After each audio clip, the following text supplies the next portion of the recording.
35 years దాటిన తర్వాత pregnancy వస్తే సేఫా కాదా? Hi, I'm doctor Yamuna, obstetrician gynaecologist from Visakhapatnam.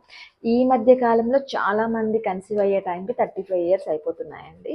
So ఆ ప్రెగ్నెన్సీ అనేది సేఫా కాదంటే సేఫే, but it needs an extra care అనమాట. ఎందుకు అంటే 35 ఇయర్స్ దాటిన తర్వాత మదర్కి కానీ బేబీకి కానీ కొన్ని ప్రాబ్లమ్స్ స్టార్ట్ అవుతాయి.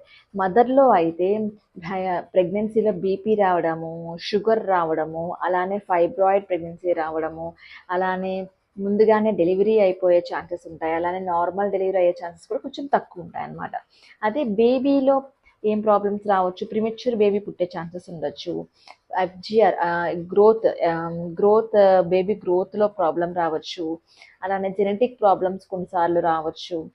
సో ఈ 35 ఇయర్స్ తర్వాత ప్రెగ్నెన్సీ కనుక వస్తే కొంచెం extra care, regular antenatal checkups తోటి, రెగ్యులర్ స్క్రీనింగ్ టెస్టులతోటి అండ్ హెల్దీ లైఫ్ స్టైల్ కనుక మెయింటైన్ చేస్తే ప్రెగ్నెన్సీ అనేది సక్సెస్ఫుల్ అవుతుంది. Thank you.